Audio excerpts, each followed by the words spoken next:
কি অবস্থা সবার, কেমন আছো? ম্যাম আসসালামু আলাইকুম, ভালো আছেন? কি ঘুমাচ্ছ নাকি সবাই?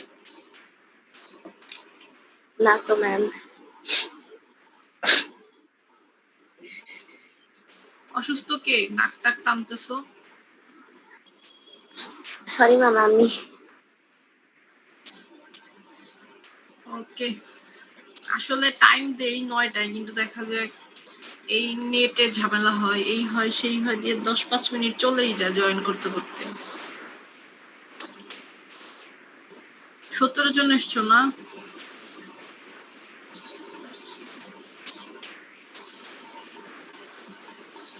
বাকিরা কই?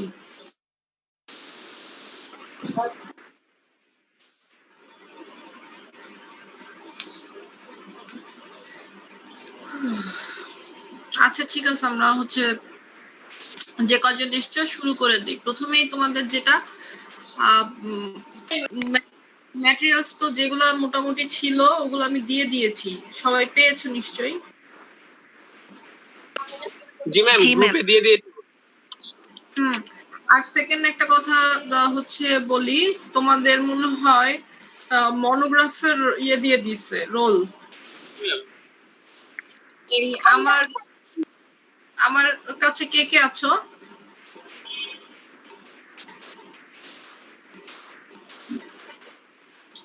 একজন নাই? ম্যাম আমরা পাইনি। জি ম্যাম। তোমরা পাওই নাই? না। আরে কোন দুনিয়াতে থাকো বাচ্চা কাচ্চা, দাঁড়াও। ম্যাম আমরা ওটা পোস্ট দিছিলাম, তো গ্রুপে দিছিলাম ওইটা। ম্যাম আপনার কাছে 36 থেকে যাদের রোল, সেখান থেকে মনে হয় 8 জন না কয়জন। 36 থেকে হচ্ছে 70 পর্যন্ত। ম্যাম যারা রিয়েট তাদের কার 60 কাছে জানেন? 63 থেকে হচ্ছে 70 আছো কেউ? ম্যাম 63 আছি। ম্যাম 68 আছি। নাম? রিফা। 70 রিফা আর কে? ম্যাম রিফাত নওরিন 63। আরিফা কে? আরিফা আয়াত? ওকে, থেকে 70 এর মধ্যে আর কে কে আছে আমাকে নক করো। ম্যাম আমি আছি 36। আর কে কে পাও নাই সেটা হচ্ছে কালেক্ট করে নিও। আর ম্যাম ওইটা আমি গ্রুপে দিছি, অনেকে হয়তো খেয়াল করে না, এইজন্য বলতেছে যে পায় নাই। আর রিয়ার তো বলতে পারতেছি না। আর 71 থেকে 78 হচ্ছে ফেরদৌস স্যারের কাছে। বুঝতে পেরেছো? রিয়েটটা একটু দেখে বলবেন, আমি তো জানি সেটা মিডিয়েট। রিয়ারের তো রোল এখানে নাই, ওখানে যেটা দিয়েছে ওখানে তো রিয়ারদের কিছু দেখলাম না। রিয়ারদের বিষয়টা যেটা হইছে সেটা মনে হয় অফিসে যোগাযোগ করতে হবে, রিয়ারদেরকে তো দেয় নাই। আরো একটা জিনিস দেখছি ম্যাম যে হচ্ছে কয়েকজনের রোলটা আসে নাই হয়তো কারোর আন্ডারে আছে হয়তো 4 থেকে 8 পর্যন্ত, কারোর আছে হয়তো 10 থেকে 14 পর্যন্ত, মাঝখানে যে 9 আছে সে সামহাও মিসিং। সে কার মধ্যে যাবে বা এরকম কি কিছু পাওয়া যায় না এমনি? শোনো, বিষয়টা হয়েছে কি, এই রোল নিশ্চয়ই আমাদের এনামুল ভাই করছে, এবং এনামুল ভাই করার ফলে যেটা হয়েছে, তৃতীয় সেমিস্টার দেখো ব্যাচ নাম্বারও লেখা রাখছে 12তম ব্যাচ, যদিও তোমরা হচ্ছে 13, তাই না? জি ম্যাম। এখন সে যে আসলে কোনটা দেখে করছে আমি তো বুঝতেছি না। সে কি 12 রোল ধরে করলে তো একরকমের, আর 13 ধরে করছে কিনা। আর এখন তো ধরো অফিসের উপর মিটিং হয় না, উনি ওনার মতো মনে হয় দিছে, তারপর আমি দেখি কথা বলে নিব না। একটা এরকমের দেখতে পাচ্ছি, 2 3 থেকে 4 5 থেকে 8 10 থেকে 14 15 19 একটা এরকমের হয়েছে, বুঝছো? ওইটাই নিশ্চয় তুমি নাকি? না ম্যাম আমি না, জাস্ট মিসিং তাই বললাম।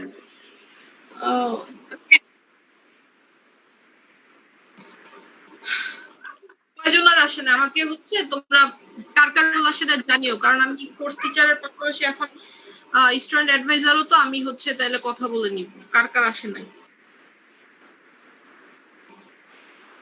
এবার আপনি রিএডের কি ওখানে গিয়ে যোগাযোগ করতে হবে, মানে ভার্সিটিতে যেতে হবে? না না না, ভার্সিটি যেতে হবে না, রিয়ারদের কারোরই আসে নাই। আমি সেটা জানি না, আমি তো দেখিনি। তাহলে আগে খোঁজ নাও, এটা তো দেখতে পারবা না। আগে খোঁজ নাও রিয়ারদের কার কার আসছে। আমার তো মনে হচ্ছে এখানে রিয়ার নাই।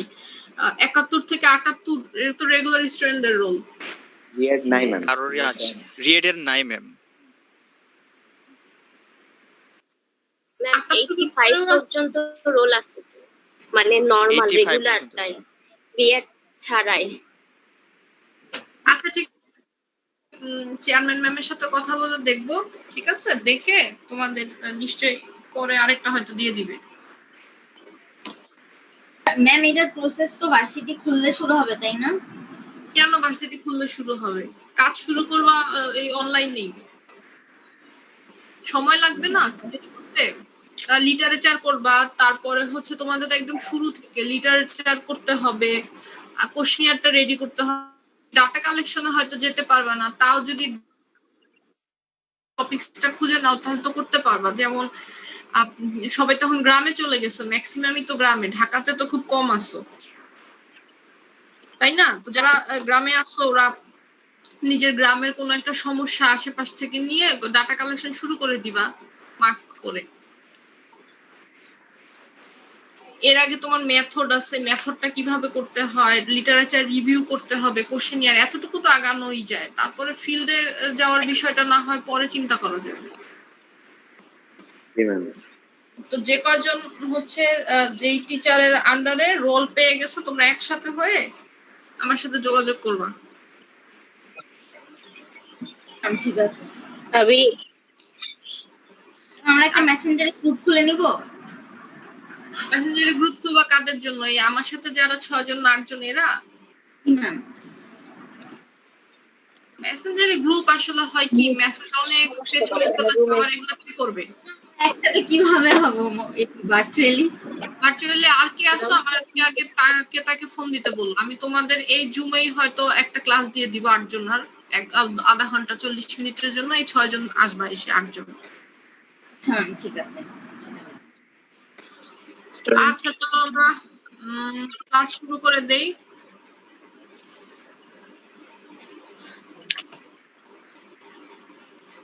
দাঁড়াও, নতুন স্ক্রিন দিচ্ছি, ওয়েট করো একটু।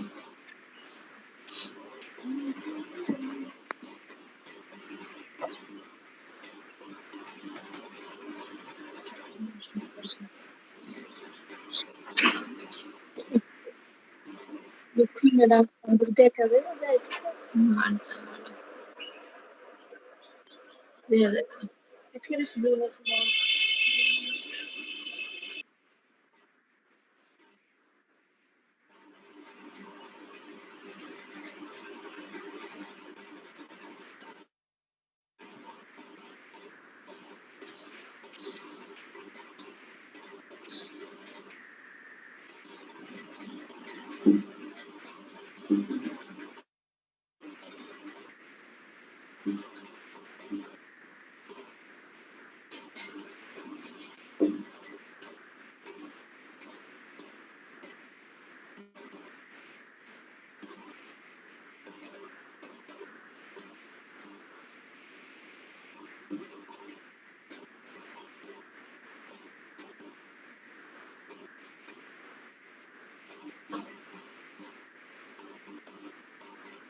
দেখতে পাচ্ছো?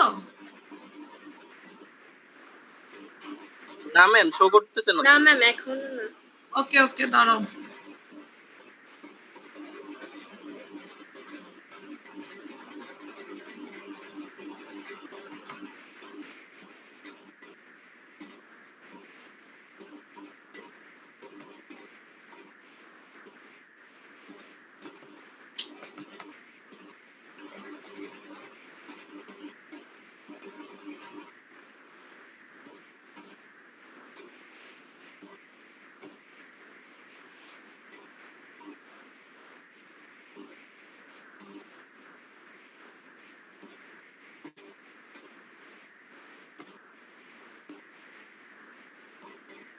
এখন দেখতে পাচ্ছো?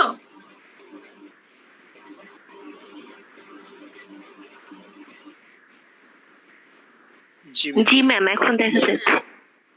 জি ম্যাম দেখা যাচ্ছে। কি দেখা যায় আমাকে না লিখে? লেখা সোসিওলজি চ্যাপ্টার 1 ওকে, ম্যাম। এটা তো গতকালকে ছিল এই পেজটা। দাঁড়াও, এত অস্থির।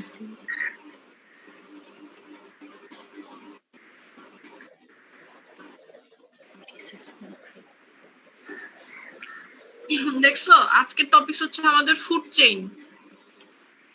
সুন্দর। গত ক্লাসে দৃশ্যগুলো তো আমরা অনেক সুন্দর। ম্যাম বাচ্চা বাচ্চা লাগতেছে। খাওয়া খাওয়াই খেলা, এগুলো তো পড়ছি। এইটা হচ্ছে তোমাদের ধরো এই কিছু পজিটিভ দিকের মধ্যে একটা, চাইলে এটা তো আর বোর্ডে আঁকা যায় না। এটা অনলাইন ক্লাসের সুবিধা। ঘুমায় ক্লাস করা যায়। আচ্ছা, রেকর্ড করবা তো না? দাঁড়াও। পুষ্প কই? শুরু করে দিছো? ওকে, দেখো আমাদের প্রথম টপিক হচ্ছে ফুড চেইন মানে ক্লাসের। তো ফুড চেইন বলতে কি? খাদ্য জাল। এখন এই খাদ্য জালের মধ্যে আমাদের একদম প্রথম কোনটা বলো তো, দেখে বলো। ম্যাম সূর্য। প্রোডিউসার যেটা ম্যাম, ঘাস বা সূর্য। প্রথমেই হচ্ছে প্রোডিউসার, কারণ একদম শুরুতেই হচ্ছে যে ঘাস বা গাছপালা, সে জানি যে সূর্যের আলোতে সেই ক্লোরোফিনের মাধ্যমে ডাইঅক্সাইড এবং বিভিন্ন গ্যাসের সংমিশ্রণে সূর্যের আলোতে ঘাস কি করে তার খাবার তৈরি করে এবং পৃথিবী থেকে কার্বন ডাই অক্সাইড শুষে নেয় এবং কি ত্যাগ অক্সিজেন, তাই না? আপনার কথা বারবার কাটতেছে।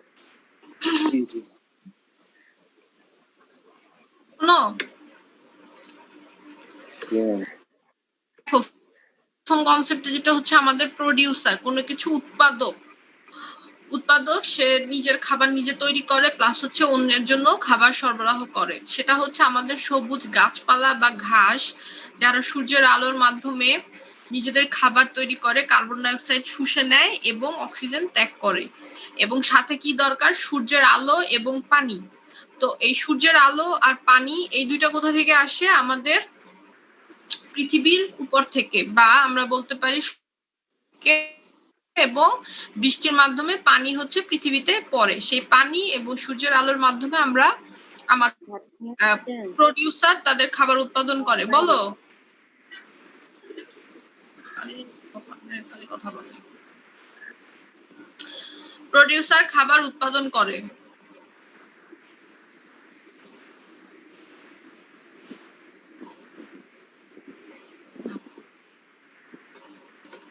এখন সেখান থেকে সেই খাবার কে খায়? দেখো, প্রাইমারি কনজিউমার হচ্ছে কি? গ্রাসহপার, মানে কি? সবুজ যে ফড়িং দেখতে পাইছো না, এই ফড়িং, ঘাস ফড়িং গুলো আমরা বিভিন্ন ফুলে বা ঘাসে বসলে ফড়িং গুলা দেখবা তোমার জামার সাথেও চলে আসে। তো এই যে ঘাস ফড়িং, সবুজ ঘাস খায় এরা হচ্ছে, এই জন্য এদেরকে আমরা সাধারণত ঘাস ফড়িংই বলি। আবার এই ঘাস ফড়িংদেরকে কে খায়? সেকেন্ডারি কনজিউমার বা ফ্রগ, মানে কি? ব্যাং। অর্থাৎ এই ঘাস ফড়িং দেখবা ব্যাং খায়, বিভিন্ন কার্টুনে দেখবা ব্যাং বসে আছে এবং লম্বা একটা জিভ দিয়ে এই ঘাস ফড়িংকে খাচ্ছে। এবং এই ব্যাংকে আবার কে খাচ্ছে? খাদক বা তৃতীয় পর্যায়ে প্রাইমারি, সেকেন্ডারি, টেরিটরি। টেরিটরি খাদকের মধ্যে হচ্ছে টার্সিয়ারি, সেকেন্ডারি পরে হচ্ছে টার্সিয়ারি, এটার মধ্যে সাপ, ব্যাংকে খায় হচ্ছে সাপ, এবং ফাইনাল বলা হয়েছে এটাকে একটা ঈগল পাখি। তো এরা কি করতেছে? সাপকে খায়। দেখবা যে চিল বা ঈগল এরা অনেক দূর থেকে উড়ে আসে না, শব্দ করে এসেই ছো মেরে নিয়ে যায়। তো এরা হচ্ছে কাকে খায়? সাপকে খায়। এই যে বাজ পাখি, এরা হচ্ছে কি আমাদের ফাইনাল। তো প্রাইমারি হচ্ছে আমাদের ঘাস ফড়িং, সেকেন্ডারি যদি হয় ব্যাং, তারপরে হচ্ছে টার্সিয়ারিতে আমাদের সাপ, এবং এরপরে আমাদের বাজ পাখি। এবং এই বাজ পাখির ফলে কি হয় দেখো,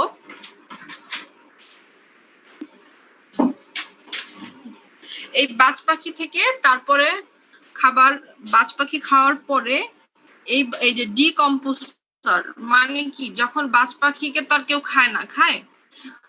তো বাজ পাখিটা যখন মারা যায় তখন বিভিন্ন যে ব্যাকটেরিয়া গুলো থাকে না, সেই ব্যাকটেরিয়া গুলো হচ্ছে বাজ পাখিকে পচিয়ে ফেলে, এবং সেখানে তখন কি হয়, এক ধরনের ফাঙ্গাস বা ব্যাঙের ছাতা বলি যেটা, সেগুলো তৈরি হয়। অর্থাৎ সেখানে সবকিছু পচে গিয়ে ব্যাকটেরিয়ার মাধ্যমে সেখানে ফাঙ্গি তৈরি হয়। অর্থাৎ আমাদের প্রোডিউসার থেকে শুরু করে উৎপাদন, আবার দেখো এই যে ফাঙ্গি সেটা হচ্ছে কি এসে মাটির সাথে মিশে যাচ্ছে, ডিকম্পোজার হচ্ছে মাটির সাথে মিশে যাওয়া, এবং সেখান থেকেই দেখবা যে কিছুদিন পরে আবার ঘাস উৎপাদন হচ্ছে।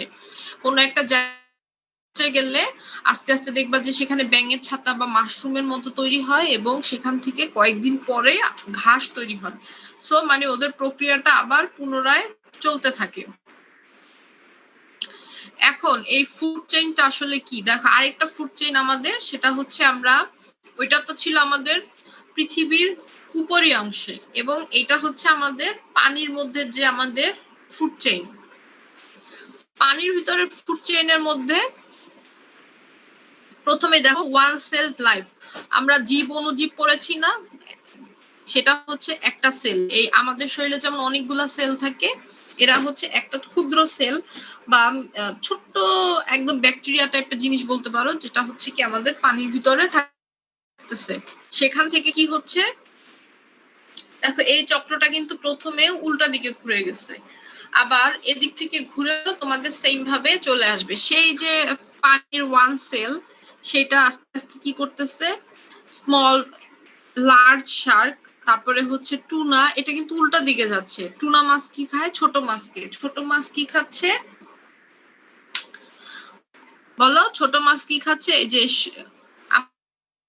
যে জিনিসগুলো থাকে সেটা। এবং তারা চিংড়ি মাছ আবার কি খাচ্ছে? যে ওয়ান সেল যে জিনিসগুলো, সেটা কিভাবে দেখতে হবে, নিচে লেখা আছে দেখো, ম্যাগনিফাইড গ্লাস। ম্যাগনিফাইড গ্লাসের মাধ্যমে তুমি হচ্ছে জিনিসটা দেখতে পারবা। তো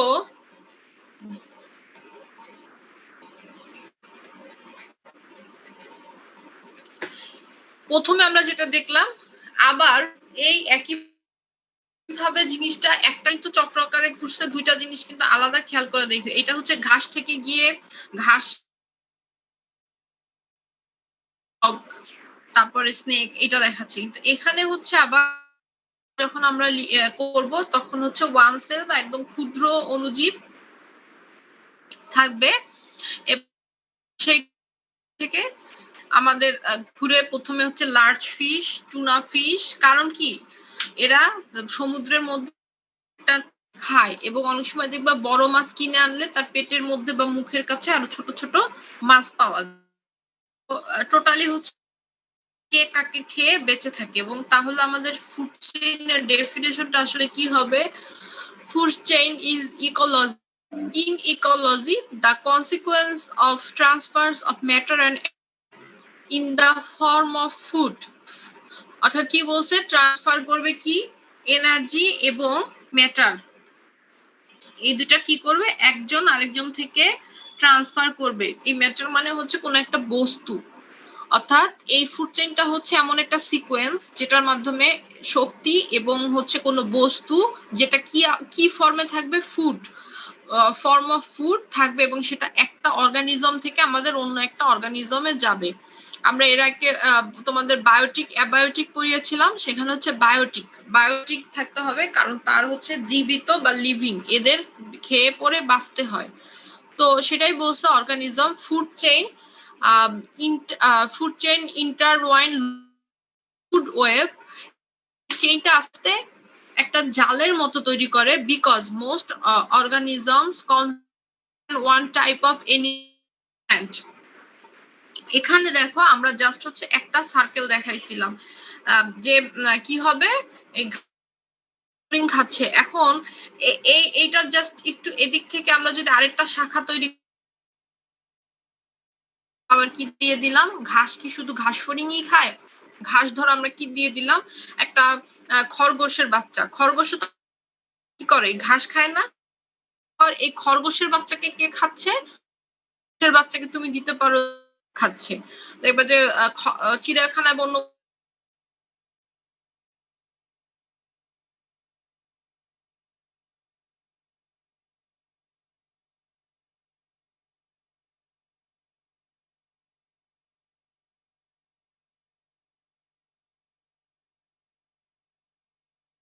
করে আরেক দিক থেকে একটা শাখা প্রশাখা আমরা দিতে পারি একটা গরু বা একটা ছাগল। তো সেই ছাগল গরু, সেখান থেকে সেই ছাগল গরু আবার দিতে পারো তুমি কোনো সিংহও দিতে পারো, আবার আরেকটা মানুষও দিতে পারো। কারণ গরু ছাগল যেমন মানুষও খায়, তেমনি হচ্ছে বন্য প্রাণী যে সিংহ, সেও খায়। তার মানে বুঝতে পারতেছো তো একটা ঘাস কতজন খাচ্ছে। হরিণের কথা যদি চিন্তা করো, হরিণও হচ্ছে ঘাস খাচ্ছে, খরগোশ ঘাস খাচ্ছে, গরু ঘাস খাচ্ছে। তার মানে চারদিক থেকে ঘাসের বিস্তৃতি। এবং এভাবে বলা হয়েছে যে ফুড চেইনটা হচ্ছে more than one type of animal or plant যেটা খায়, এবং plants which converted solar energy to food by photosynthesis are the primary food source. Photosynthesis মনে আছে? সূর্যের রশ্মি দিয়ে যে সিনথেসিসটা হয়, সালোক সংশ্লেষণ। হ্যাঁ, সালোক সংশ্লেষণ, যার মাধ্যমে হচ্ছে গাছের পাতাও কি হয়, সবুজ রং হয় বা গাছের রং আসে। এবং আমরা তখন আরো পড়েছিলাম যে গাছের শুধু পাতা সবুজ রং হয় না, কোনো গাছের পাতা হলুদ হয়, কোনোটা লাল হয়। কারণ হচ্ছে বিভিন্ন আমাদের যে অক্সাইড গ্যাসগুলো বা সিনথেসিস, এগুলোর মাধ্যমে কালার গুলো চেঞ্জ হয়। তো এই ফটোসিনথেসিসের মাধ্যমে সূর্যের আলো থেকে হচ্ছে শক্তি গ্রহণ করে খাবার হিসাবে নেয় সোলার এনার্জিকে, এবং আর দ্য প্রাইমারি ফুড সোর্স। এখন তোমাকে যদি সূর্যের আলোর মধ্যে বসিয়ে রাখা হয়, তুমি কি খাবার পাবে? তুমি আরো রোদে শুকায়া দেখবেন হয়ে গেছো, বা হিট স্ট্রোক করে মারাও যেতে পারো। কিন্তু যদি এই সালোক সংশ্লেষণের মাধ্যমে যে ঘাস লতাপাতা হয়, সেটা তোমাকে খেতে দিলে তুমি অনেকদিন বেঁচে থাকতে পারবা। তারপরে in a predator chain, a plant eating animal is eaten by a flesh eating. গাছপালা খাওয়ার এনিমেলটা আবার তখন কে খাবে? ফ্লেশ ইটিং মানে কি, মাংসাশী প্রাণী খাবে। In a Parasite chain, Parasite মানে কি, ক্ষুদ্র ক্ষুদ্র কীট পতঙ্গ। আমরা বলি না প্যারাসাইট, অর্থাৎ কি আমাদের ক্ষুদ্র যে কীট পতঙ্গ বা পরজীবী।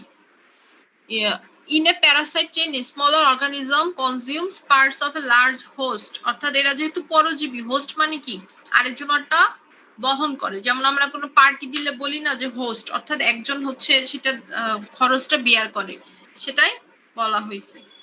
এখন আমরা চলে যাচ্ছি, তারপর হচ্ছে তোমাদের জাস্ট ফুড চেইনের ইম্পর্টেন্সটা দেয়া আছে। Food chain are very important for survival most species when only one element. Just হচ্ছে এখান থেকে তোমরা ফুড চেইনের ইম্পর্টেন্সটা দেখে ফেলবা। এবং এরপরে হচ্ছে ফুড চেইনের 4টা মেজর এলিমেন্টস আছে। দেখো, প্রোডিউসার অর্থাৎ কি, যে উৎপাদন করে। কনজিউমার, যে হচ্ছে সেটাকে ব্যবহার করে বা ভোগ করে। পেরি মানে কি, তোমাদের শিকার। এবং কি, প্রেডেটর মানে কি, শিকারী। প্রে মানে শিকার, এবং প্রেডেটর মানে কি, প্রাণীদের যে শিকার করে। অর্থাৎ দুই টাইপের হয়, একটা হচ্ছে উৎপাদন করার পরে ভোগ করে, আর একটা হচ্ছে নিজে শিকার এবং শিকারী। এই 4 ধরনের টাইপ দ্বারা আমাদের ফুড চেইন হয়। যেমন আমাদের প্রথমটা যেটা ছিল ঘাসের, সেটা কি ছিল, আমাদের কনজিউমার এবং প্রোডিউসারের ফুড চেইন। প্রথমে আমরা যে ফুড চেইনটা দেখলাম সেটা হচ্ছে কনজিউমার এবং প্রোডিউসার। সেখানে কনজিউমার হিসাবে দেখানো হয়েছে কাকে, এবং হচ্ছে কি আমাদের প্রোডিউসার, ধরো যে উৎপাদন করে, সেখানে আমাদের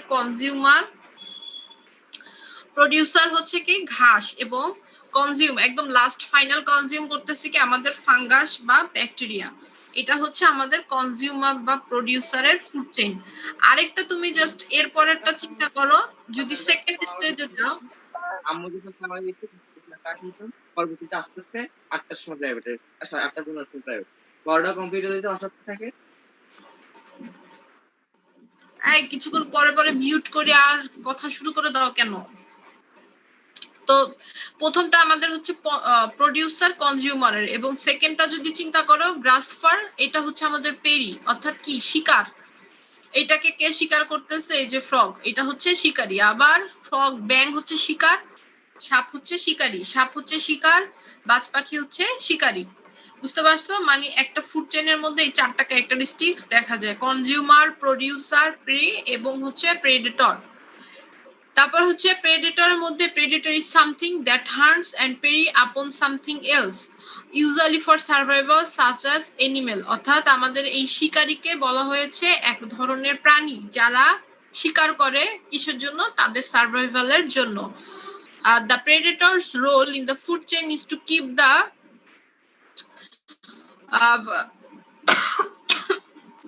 herbivore in check and make sure they don't overpopulate. এটার মাধ্যমে চেক মানে কি? তোমরা বিভিন্ন জিনিস, যেমন দাবা খেলছো না, দাবাতে তোমরা চেক দাও না? জি ম্যাম। চেক মানে কি? চেক মানে হচ্ছে ধরো রাজাকে আমরা যখন চেক দেই, অর্থাৎ রাজা তখন কি করতে পারবে না, সেই পদ দিয়ে যেতে পারবে না। একটা পদ আমরা কোনো দিকে মুভ করতে পারে না।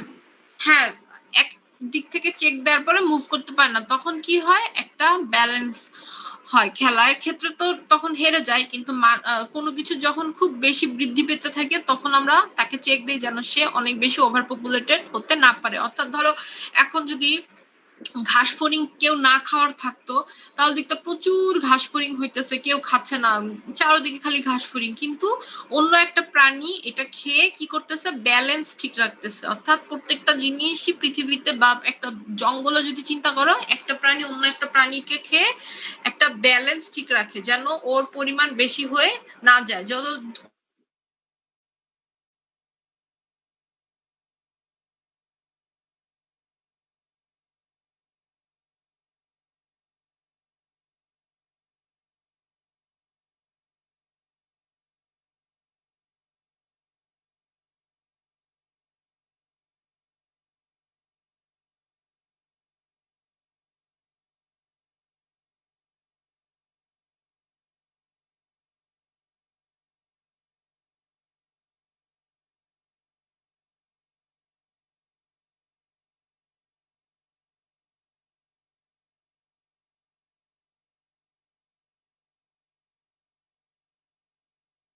ইকোলজি, ইকোসিস্টেম, ফুড চেইন, এবং তোমাদের এখন যে বিষয়টা হচ্ছে যে আমাদের আরেকটা টপিকস আছে, সেটা হচ্ছে সোশিওলজি। এটা আমাদের বেসিক কনসেপ্ট গুলো গেছে। এরপর সোশিওলজি অফ এনভায়রনমেন্টের সাথে না, সোশিওলজির সাথে এনভায়রনমেন্টের ইন্টার রিলেশনশিপ কি, আবার আরেকটা হচ্ছে কেন সোশিওলজিতে আমাদের এই এনভায়রনমেন্ট কোর্সটা লেটে এসেছে বা দেরিতে এসেছে, এবং সোশিওলজিতে এই এনভায়রনমেন্টের ইম্পর্টেন্সটা কি, একটা হচ্ছে রিলেশনশিপ কি বা ইম্পর্টেন্স কি, এবং আরেকটা হচ্ছে কেন দেরিতে এসেছে। তো আমাদের এই প্রথম কনসেপ্টটাই হচ্ছে relationship between sociology and environmental crisis, অর্থাৎ এনভায়রনমেন্টের সাথে সোশিওলজির যে আমাদের ইন্টার রিলেশনশিপটা, সেটাই বোঝানো হয়েছে। Sociology of today reflects many new issues and concern of so call post modern or late modern period. অর্থাৎ সোশিওলজি বর্তমানে আমাদের সারাক্ষণ আমরা পোস্ট মডার্ন না লেট মডার্ন নিয়ে কথা বলি না, সেটাই খুব বলছে। But we do not find any reference of this issues in the text book of sociology published before 1970। অর্থাৎ তোমাদেরকে আগে বলেছিলাম যে 1970-এর আগে আসলে সোশিওলজির কোনো জায়গাতে এই যে এনভায়রনমেন্ট রিলেটেড ইস্যুগুলো ওভাবে ফোকাসড হয়নি, শুধু সোশিওলজি, মডার্নিজম, পোস্ট মডার্নিজম বা আমার ডেভেলপমেন্ট দরকার, ডেভেলপমেন্ট হচ্ছে না, এই বিষয়গুলো নিয়ে আলোচনা হয়েছে। কিন্তু 1970-এর আগে আমাদের এই সোশিওলজির এনভায়রনমেন্ট নিয়ে তেমন কোনো কাজই হয়নি। তো এখানে সেই রিলেশনশিপটাই জাস্ট হচ্ছে এখানে দেখানো হয়েছে। দেখো, প্রথমটা হচ্ছে we are alive because our environment is alive, অর্থাৎ আমরা বেঁচে আছি কারণ আমাদের পরিবেশও বেঁচে আছে। আমরা কারা? আমরা হচ্ছি সোসাইটির পিপল। তার মানে রিলেশনশিপটা কি? আমরা এনভায়রনমেন্টের সাথে ডিপেন্ডেন্ট। এনভায়রনমেন্টটা বা নেচার বেঁচে আছে দেখেই আমরা কিন্তু বেঁচে আছি। দো it is now fragmented in many ways by the process of modernity and development. যদিও মডার্নিটি এবং ডেভেলপমেন্টের কারণে এই ইস্যুটা অনেক ফ্রাগমেন্ট হচ্ছে। তারপর হচ্ছে recent developmental initiative which are the culmination of modern way of living, অর্থাৎ আমরা অনেকেই বলতেছি যে এখন ডেভেলপমেন্টটাই হচ্ছে আমাদের লিভিং এর অন্যতম কারণ, বা আমরা ডেভেলপমেন্টের মাধ্যমে আমরা আরো ভালোভাবে বেঁচে থাকতে পারবো। But specially the life and livelihood of the people so affected but the whole world is general, অর্থাৎ ডেভেলপমেন্ট দিয়ে আমরা বেঁচে থাকতে পারবো ঠিক আছে, কিন্তু নেচারের যে ভূমিকা সেটা কিন্তু ইম্পসিবল। এখন আমি অনেক ডেভেলপমেন্ট করলাম, কিন্তু দেখো দিন শেষে সূর্য আলো দিচ্ছে না, তখন তুমি কি করতে হবে? তোমার কিন্তু শক্তির যে উৎস সেটাই নষ্ট হয়ে যাবে, তোমার খাবার উৎপাদন হবে না। তার মানে কি তুমি ডেভেলপমেন্ট দিয়ে এখন কি তাহলে খাবার তৈরি করবা? কারণ হচ্ছে তোমার প্রকৃতি থেকে পাচ্ছ না। তারপরটা দেখছি ecological concern and issues have found prominent place in the syllabi of sociology at the degree and post degree level। এই জন্য বলা হয়েছে যে এই ইস্যুগুলা আমাদের সোশিওলজির ক্ষেত্রে এই যে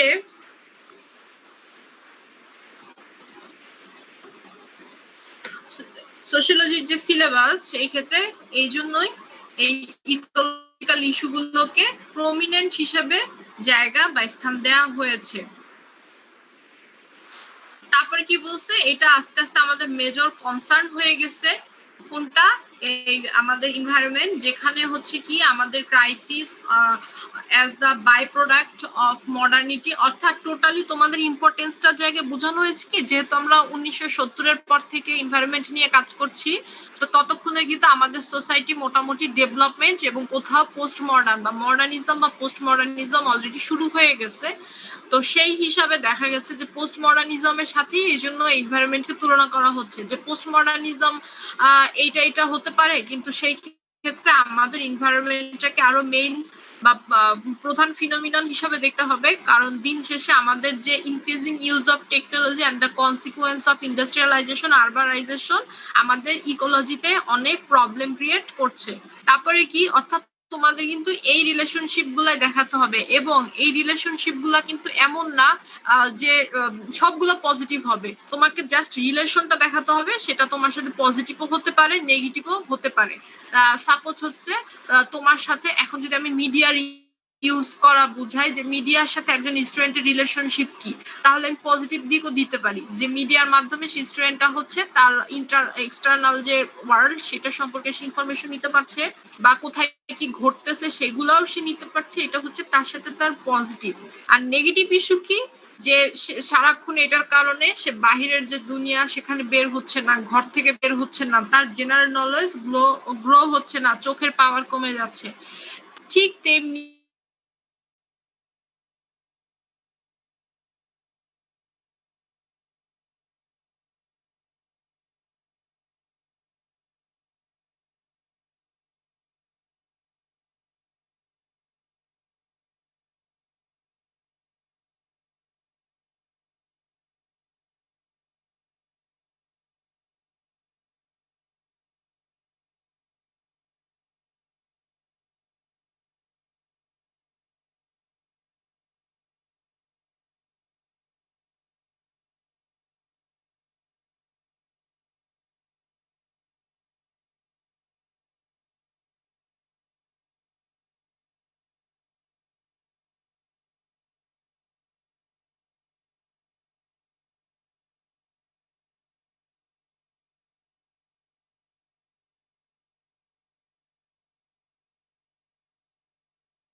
নিউ কোনো ফিল্ডকে করে এবং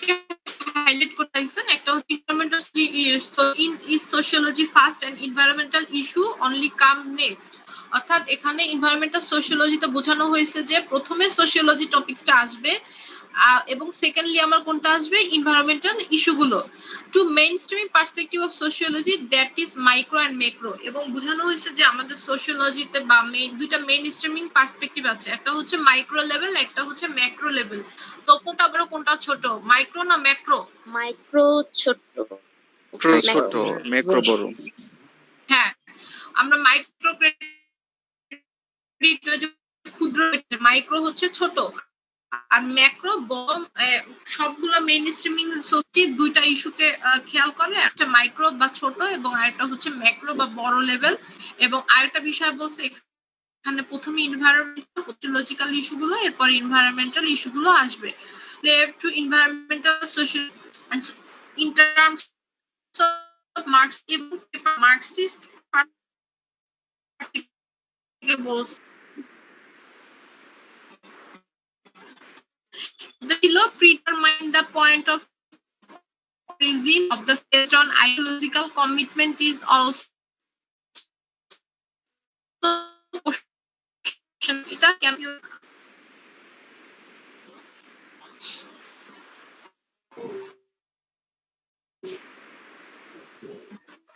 ideological ইস্যুতে চলে গেছে সেটা এবং সেকেন্ডলি উনি বলছেন সেকেন্ড and equally important হচ্ছে কোটা link with each of the two mainstream paradigm are certain methodologies which have to be granted a measurement of value অর্থাৎ তোমাদের দুইটা mainstream paradigm কি একটা হচ্ছে তোমাদের paradigm মানে কি বুঝো জি ম্যাম প্যারাডিম আবার স্ট্রাকচার মনে হয় একটা স্ট্রাকচার থেকে আরেকটা স্ট্রাকচারে শিফট হওয়া শোনো প্যারাডাইম মনে হচ্ছে তোমাদের জাস্ট একটা ইন শর্ট যদি আমরা চিন্তা করি প্যারাডাইম একটা কনসেপ্ট বা একটা ধারণা বা একটা উদাহরণ সাপোজ হচ্ছে প্যারাডাইমের ক্ষেত্রে আমাদের ফেমিনিজম হচ্ছে আমাদের একটা প্যারাডাইম একটা কনসেপ্ট হ্যাঁ একটা জায়গা থেকে আরেকটা জায়গা না যখন প্যারাডাইম হচ্ছে একটা সলিউশন বা প্রবলেমের একটা সলিউশনও তুমি ধরতে পারো মানে একটা কনসেপ্ট সাপোজ তুমি চিন্তা করো তুমি হচ্ছে একটা প্রবলেম সলভ করতে চাচ্ছ পভার্টি নিয়ে বা কিছু নিয়ে তখন তুমি একটা আইডিয়া ক্রিয়েট করলা যেমন হচ্ছে মাইক্রো ক্রেডিট অর্থাৎ আমি ক্ষুদ্র ক্ষুদ্র ঋণ দিব দিলে হচ্ছে যারা গরিব তারা ওই ক্ষুদ্র ক্ষুদ্র ঋণগুলো নিয়ে একটা বিজনেসে লাগাবে যখন দেখলা যে এটা কাজ করতেছে তখন পর্যন্ত ফাইন কিন্তু যখন দেখলা যে এটা সমস্যা হচ্ছে তখন তুমি কি করবা তোমার আইডিয়াটা চেঞ্জ করে তুমি কি করবা অন্য আইডিয়াতে যাবা সেটাই হচ্ছে তোমার প্যারাডাইম শিফট অর্থাৎ একটা জায়গা থেকে প্যারাডাইম শিফট করে অন্য একটা জায়গাতে চলে যাওয়া বুঝতে পারছো তো সেটাই বলছে যে দুইটা মেইন স্ট্রিমিং প্যারাডাইম এবং তাদের মধ্যে এক ধরনের এনশিওর করার রেজাল্টের আর আজকে আসলে স্কোপের এতটুকুই থাক আমি হচ্ছে আগামী ক্লাসে স্কোপের বাকিটা আর কেন দেরিতে আসছে সেটা দেখবো ঠিক আছে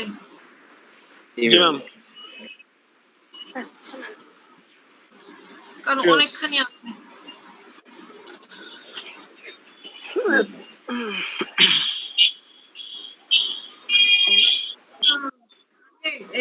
আনমিউট করে রাখ গাড়ির এত শব্দ আসে আরিফ শুনতে পাচ্ছ